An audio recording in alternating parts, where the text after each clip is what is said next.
Hello दोस्तों, मेरा नाम क्षितिज है और मैं आपका इस चैनल में स्वागत करता हूँ।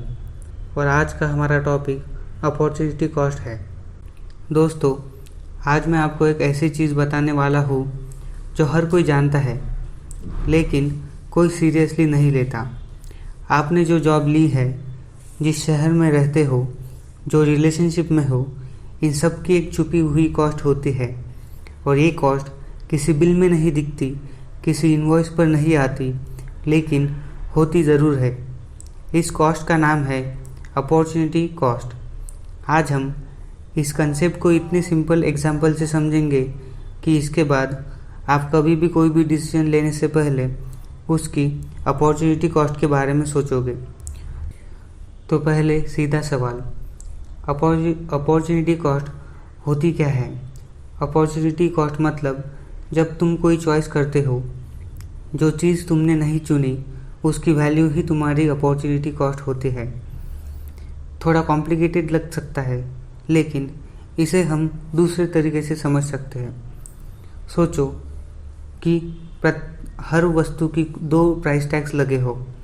टैग नंबर 1 जो तुम्हें एक्चुअली पे करना होता है, जो दिखता है, जैसे पैसे, टाइम, एफर्ट्स, यह विजिबल है, यह सब दिखता है, इसको सब पढ़ते हैं। लेकिन टैग नंबर 2 जो ज़्यादातर लोग छोड़ देते हैं, यह टैग इनविजिबल होता है। जैसे कि वो ऑप्शन जो तुमने नहीं सिलेक्ट किया, वो रास्ते जो तुमने नहीं लिए, वो पैसे जो तुम कंपाउंड नहीं हुए, यह है अपॉर्चुनिटी कॉस्ट। और यह टैग ऑलमोस्ट कोई नहीं पढ़ता। लेकिन वॉरेन बफेट, चार्ली मंगर और जो बड़े बड़े लोग हैं, वह अपॉर्चुनिटी कॉस्ट यानी सेकंड नंबर का टैग पढ़ते हैं। पहला एग्जाम्पल, कॉलेज डिग्री। अगर मैं किसी भी इंडियन फैमिली से पूछूं कि 4 साल की डिग्री करने के लिए कितना पैसे लगते हैं, तो ज़्यादातर लोग बोलेंगे 10 से 20 लाख लगते हैं। लेकिन यह विजिबल टैग है, मतलब यह टैग नंबर 1 है। लेकिन इसमें एक छुपी हुई कॉस्ट है, जो है अपनी अपॉर्चुनिटी कॉस्ट। यानी कि टैग नंबर 2 कहता है 4 साल की पोटेंशियल इनकम गई। अगर तुम महीने के 30,000 भी कमाते तो 4 साल में 14.4 लाख आते। अगर 4 साल का एक वर्क एक्सपीरियंस आप एक्यूमुलेट करते, 4 साल की प्रमोशंस नहीं मिली, 4 साल का प्रोफेशनल नेटवर्क नहीं बना। और टैग 2 यह भी कहता है कि अगर 4 साल की कंपाउंडेड इन्वेस्टमेंट रिटर्न्स देखे, वो 14 लैक्स अगर 12% पर एनम इन्वेस्ट होते 40 साल के लिए, तो आज 1.5 करोड़ होते। इसका मतलब यह नहीं है कि कॉलेज जाना इम्पोर्टेंट नहीं है, एजुकेशन सबसे ज़्यादा इम्पोर्टेंट है। लेकिन किसी कॉलेज में जाने की अपॉर्चुनिटी कॉस्ट होती क्या है, यह देख के ही हमको अपना डिसीजन बनाना चाहिए। दूसरा एग्जाम्पल, यह थोड़ा तकलीफ देगा। एवरेज इंसान दिन में 2 घंटे कंटेंट देखता है, Netflix, YouTube shorts, Instagram reels, जो भी हो। अगर हम कैलकुलेट करें दिन के 2 घंटे, तो पूरे साल में हम नेटफ्लिक्स या एंटरटेनमेंट 730 घंटे देखते हैं। लेकिन अगर यही 730 घंटे हमने किसी काम में लगाए, फॉर एग्ज़ाम्पल हम कोई काम 200 रुपये प्रति घंटे के हिसाब से कर रहे हैं, तो इसी 730 घंटे के साल में 1.46 लाख पर ईयर आएंगे। अगर हम यही 730 घंटे किसी नई स्किल्स को सीखने में लगाते, तो 2-3 साल में हमारी इनकम डबल हो सकती थी। और अगर हम यह घंटे दूसरे काम में लगाते, तो दूसरा आउटपुट निकल सकता था। कहने का मतलब यह नहीं कि हमने एंटरटेनमेंट को देखना छोड़ना चाहिए या हमें नेटफ्लिक्स देखना छोड़ना है। हमें कुछ छोड़ना नहीं, लेकिन जो काम हम कर रहे हैं उसकी वजह से जो हम नहीं कर सकते, उसकी अपॉर्चुनिटी कॉस्ट हमने सोचनी है। तीसरा एग्जाम्पल, और इस पे आके अपॉर्चुनिटी कॉस्ट की थिंकिंग एक अलग ही लेवल पर पहुंच जाते हैं। वॉरेन बफेट दुनिया के सबसे बड़े इन्वेस्टरों में से एक, उन्होंने एक बार कहा था, मैं जो भी आज खर्च करता हूँ वो सिर्फ उस अमाउंट का खर्च नहीं है, वह उस अमाउंट की पूरी फ्यूचर कंपाउंडेड वैल्यू का खर्च है। समझो, 3,000 रुपये का एक डिनर सिर्फ 3,000 का नहीं है। अगर वो अमाउंट 20% कंपाउंडेड होता 30 साल के लिए, वो 1,14,000 बन जाता। इसलिए वेल्दी लोग इतना केयरफुली स्पेंड करते हैं। बफेट की लाइफस्टाइल एक्चुअली बहुत सिंपल है। वो चीप नहीं है, वो टैग 2 पढ़ते हैं। आज 3 लाख का खर्च 12% पर 40 साल कंपाउंड करो, वो 3.2 करोड़ बन जाता है। असल प्राइस टैग 3 लाख नहीं है, असल प्राइस टैग था 3.2 करोड़। यही है अपॉर्चुनिटी कॉस्ट। इसका मतलब यह नहीं कि हम पैसे खर्च करना बंद करें, लेकिन खर्च करने से पहले यह देखें कि खर्च करने की अपॉर्चुनिटी कॉस्ट क्या है। चौथा एग्जाम्पल, यह बहुत कॉमन गलती है। मानो तुम्हारे पास 1 लाख रुपए है, तुम सेविंग्स अकाउंट में रख देते हो, 3.5% इंटरेस्ट मिलता है। 20 साल बाद 2 लाख हो जाते हैं, तुम सेफ फील करते हो। अब सोचो, वही 1 लाख अगर आपने किसी डाइवर्सिफाइड इंडेक्स फंड में डालते तो वह 12% रिटर्न्स देता है। 20 साल बाद वह 1,09,60,000 हो जाते हैं। इसका मतलब क्या हुआ?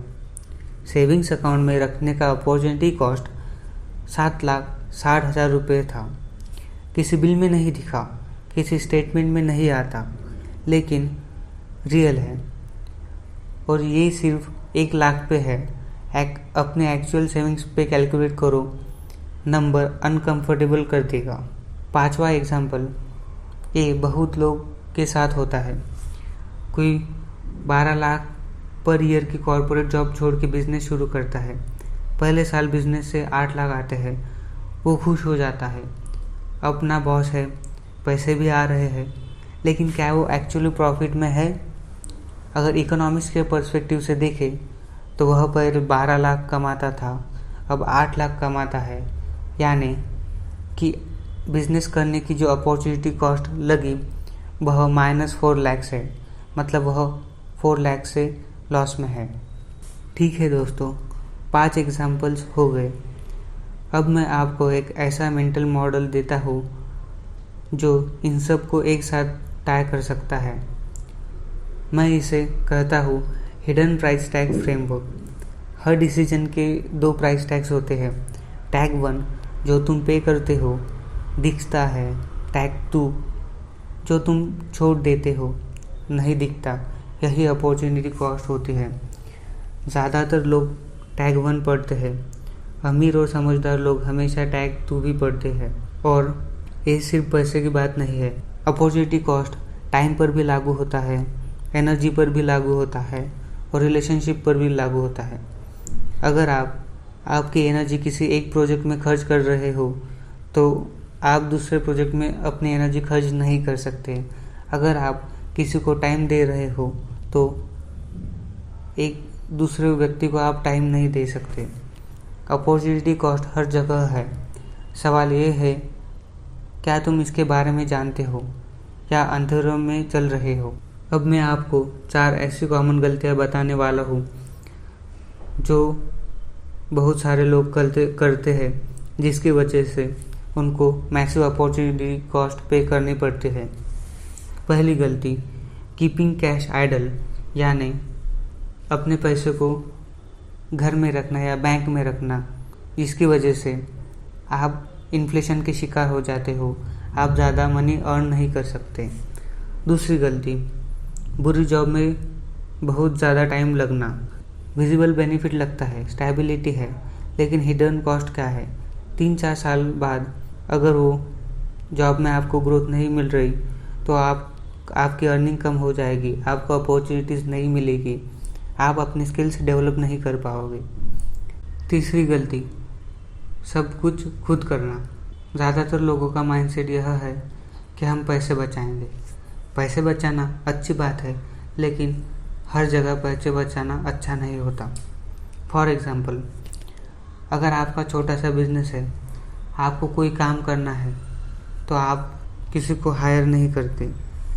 अगर आपका काम किसी को हायर करने से 500 में हो सकता है, आप सोचते हो कि किसी को हायर करके 500 देने से अच्छा मैं ही वो काम कर देता हूँ और 500 रुपये बच जाएंगे। लेकिन आप यह नहीं कैलकुलेट करते कि वह काम करते हुए आपका जो टाइम वेस्ट होगा, वह टाइम का जो प्रोडक्टिव आउटपुट है वह कम हो रहा है।